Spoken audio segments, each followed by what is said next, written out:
আবৃত্তি করছি জাতীয় কবি বিদ্রোহী কবি কাজী নজরুল ইসলামের যদি আর বাঁশি না বাজে থেকে।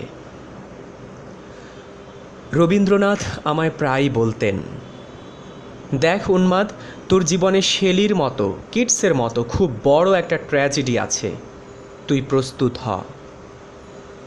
জীবনের সেই ট্র্যাজেডি দেখবার জন্য আমি কতদিন অকারণে অন্যের জীবনকে অশ্রুর পরশায় আচ্ছন্ন করে দিয়েছি, কিন্তু আমারই জীবন রয়ে গেল বিশুষ্ক মরুভূমির মতো, তপ্ত মেঘের ঊর্ধ্বে শূন্যের মতো, কেবল হাসি, কেবল গান, কেবল বিদ্রোহ।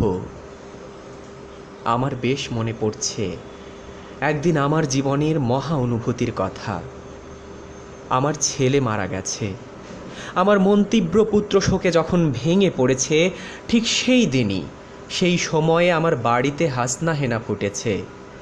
আমি প্রাণ ভরে সেই হাসনা হেনার গন্ধ উপভোগ করেছিলাম। আমার কাব্য, আমার গান, আমার জীবনের অভিজ্ঞতার মধ্য হতে জন্ম নিয়েছে।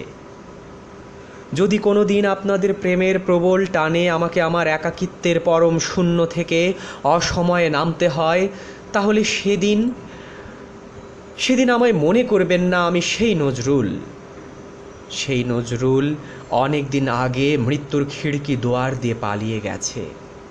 মনে করবেন পূর্ণত্বের তৃষা নিয়ে যে একটি অশান্ত তরুণ এই ধরায় এসেছিল, অপূর্ণতার বেদনায় তারই বিগত আত্মা যেন স্বপ্নে আপনাদের মাঝে কেঁদে গেল।